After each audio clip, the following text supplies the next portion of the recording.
Elle est prête? Maintenant, je vais avoir un futur mariage. Encore mariage.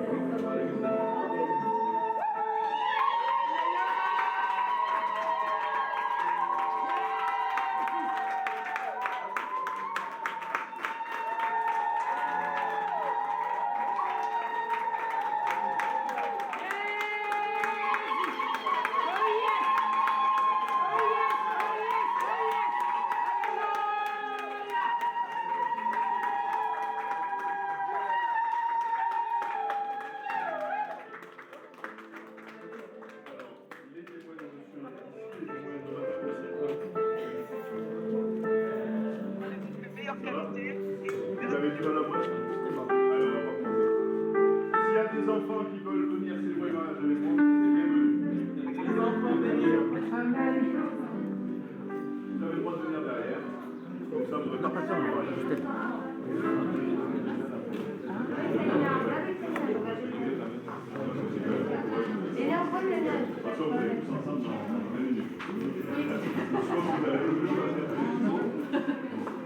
Avant de commencer, quelques règles au niveau de règles sanitaires par rapport au Covid. Donc vous étiez censés garder tous le masque pendant la cérémonie. Oui. Sauf que je sais pertinemment que dans une heure vous allez tous être ensemble et que le masque vous n'avez pas là-bas. Donc je vous demande juste de respecter les distances. Voilà. Et à part ça, vous pouvez tous enlever le masque. Pour les photos, ça sera, y compris moi, je vais essayer de la télé, si vous le permettez. D'abord pour que vous puissiez entendre ce que je dis, et puis je pense que c'est plus correct. Vous les faites parler que pour ça. Donc voilà, vous pouvez vous asseoir, normalement les distances sont respectées. Et donc, si tout le monde est présent, on va pouvoir commencer. D'abord, bonjour à tous. Bonjour. Principalement à Chloé et André. Donc permettez-moi de vous souhaiter la bienvenue dans la salle des mariages de l'hôtel de ville de Parenture. La cérémonie va se dérouler ainsi. Un petit mot d'accueil pour les futurs mariés, puisqu'ils m'ont autorisé à le faire, on s'est vu avant. Il y a une surprise. Et il y a une lecture des textes officiels, parce qu'ils sont là aussi quand même pour se donner consentement. Avant tout, je vous remercie de votre indulgence. Célébrer le mariage est une réelle responsabilité. Même et surtout, quand on est élu, et j'espère sincèrement être à la hauteur de la mission qui m'est confiée. Je sais qu'il y a une charge émotionnelle pour les futurs mariés, n'est-ce pas?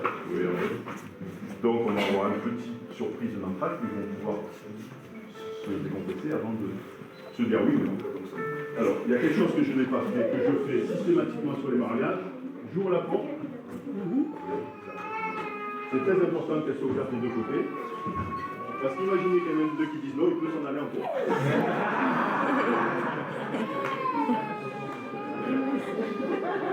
Pour le côté un peu historique de la pièce où nous nous trouvons, il faut savoir que c'est le plus vieux bâtiment de la commune. Il date de 1670. Quand vous sortirez, je vous invite à regarder sur ce côté, si vous en avez le temps. Il y a une petite coquille en haut là, avec la date de frappée dessus. Et en fait, c'est l'ancienne église de Parenture. La toute première église à Parenture. Ensuite, c'est devenu une maison de couvent, où les bonnes sœurs exerçaient ici. Et comme elles s'y trouvaient bien, on a transformé ce couvent en une maison de retraite pour les bonnes sœurs. Donc elles sont restées sur leur lieu d'activité.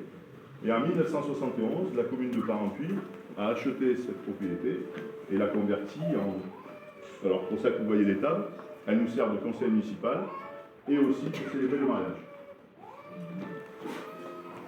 Voilà. Chloé et André. C'était là, pardon. Alors moi je suis Chloé.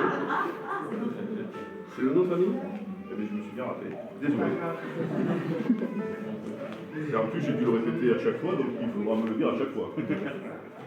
Ce que vous allez vous promettre aujourd'hui, devant vos parents, vos familles, vos amis et vos témoins respectifs, et devant toute la société que je représente, parée de l'écharpe tricolore, c'est un acte qui relève d'une valeur essentielle dans l'époque que nous vivons, la valeur de l'engagement. Le mariage est une construction de longue haleine, avec pour ciment non seulement l'amour que vous portez l'un pour l'autre, mais également d'autres ingrédients essentiels, comme le respect réciproque, la fidélité, l'écoute, la communication, la patience, l'indulgence, le pardon aussi quelquefois, la tendresse et la chaleur, mais peut-être encore plus que tout, un projet commun de vie, une ambition partagée, des valeurs dont vous avez hérité de votre entourage familial respectif. C'est là. Et André, j'ai corrigé. Vous avez choisi pour cette occasion d'être entouré de vos témoins, qui sont Séraphine et Georges, et Wilfried et Agnès. Vous avez aussi souhaité que vos témoins participent à cette cérémonie et qu'ils puissent lire un petit texte. Donc je vous demande de nous rejoindre, les témoins. Ça, c'est la surprise, vous avez bien compris. Et si vous voyez leur tête, vous allez voir que c'est vraiment une surprise pour eux. Voilà. Je vous invite à venir derrière à ma place. Voilà. Vous pouvez les applaudir, c'est vraiment pas facile.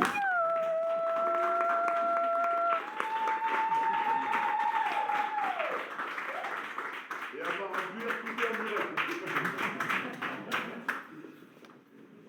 Alors vous commencez, mais l'exercice en plus il est compliqué parce que sinon c'est trop facile, il faut que tous les quatre vous disiez en même temps. Ah, ok. Ah ben oui, sinon c'est trop facile.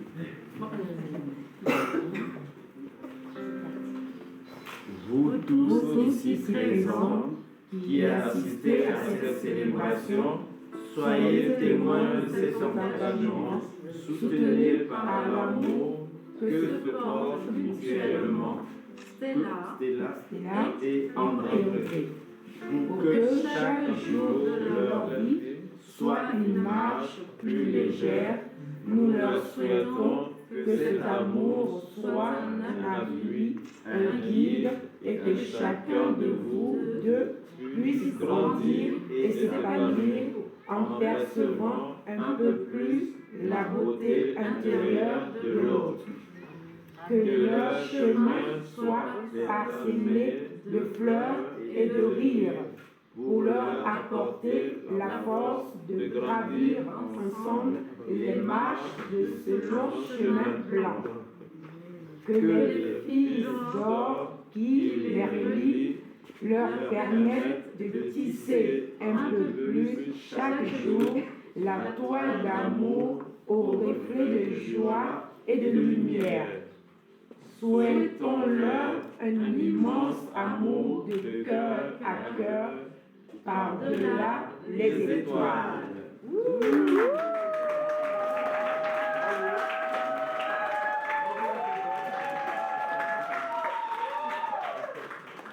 Bravo, bravo. C'est pas un exercice facile.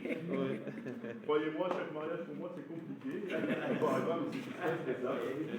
Et donc vous avez partagé ce stress avec moi. Allez, je vous ai assez embêté. Merci d'avoir joué le jeu. Le plus grand plaisir et de plus, félicitations parce qu'on peut encore les applaudir.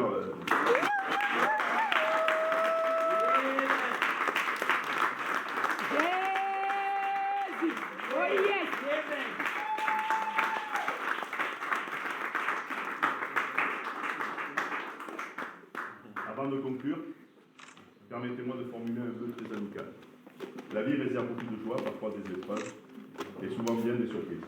Lorsque je me suis marié, alors vu la couleur de mes cheveux il y a très longtemps, quelqu'un qui m'était très cher et qui n'est plus aujourd'hui dans ce monde m'a dit « Quoi qu'il arrive, n'oublie jamais tout au long de votre vie, il est essentiel de garder le cœur au chaud. » Eh bien moi, je vous souhaite à tous les deux de savoir en toutes circonstances vous garder mutuellement le cœur au chaud, car c'est la meilleure assurance contre les aléas de l'existence.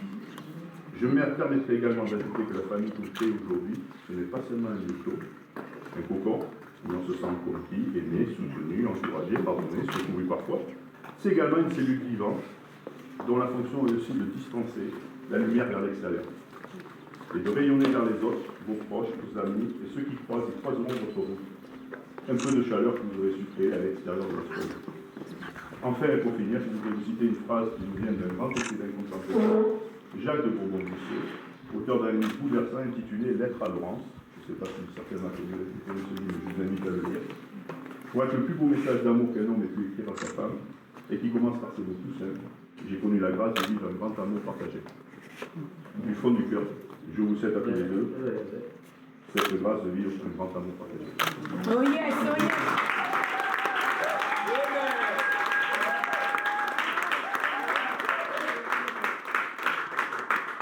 Ça, c'était une partie. Maintenant, le truc beaucoup moins intime, c'est les contents. Je vais vous demander de vous lever.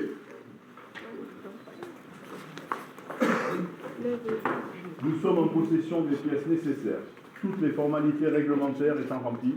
Nous allons procéder au mariage de M. André Dieudonné Biayoumou avec Mme Stella Martine Chloé. Conformément à la loi, nous donnons lecture des articles du Code civil sur les droits et les devoirs respectifs des époux. Article 212. Les époux se doivent mutuellement respect, fidélité, secours et assistance. Article 213. Les époux assurent ensemble la direction morale et matérielle de la famille. Ils pourvoient à l'éducation des enfants et préparent leur avenir. Article 214. Si les conventions matrimoniales ne règlent pas la contribution des époux aux charges du mariage, ils y contribuent à proportion de leurs facultés respectives. Article 215. Les époux s'obligent mutuellement à une communauté de vie. Article 371-1. L'autorité parentale est un ensemble de droits et de devoirs ayant pour finalité l'intérêt de l'enfant. Elle appartient aux parents jusqu'à la majorité ou l'émancipation de l'enfant pour le protéger dans sa sécurité, sa santé, sa moralité, pour assurer son éducation et permettre son développement dans le respect dû à sa personne.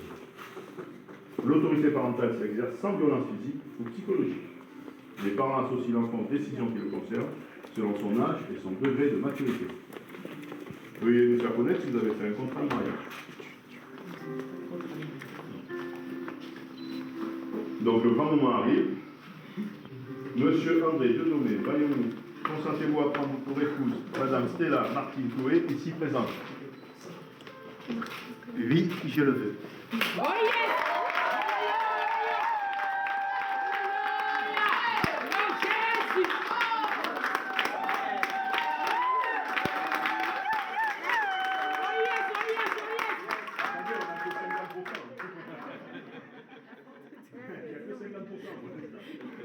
Madame Stella Martine Chloé, consentez-vous à prendre pour époux Monsieur André Dieudonné Biayoumou, ici présent?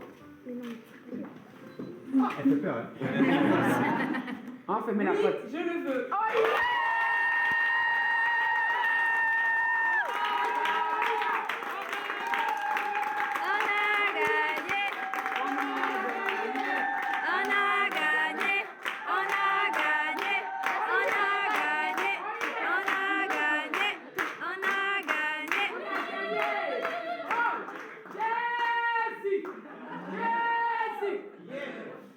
Au nom de la loi, je déclare André Dieudonné Biayoumou et Stella Martine Chloé unis par le mariage.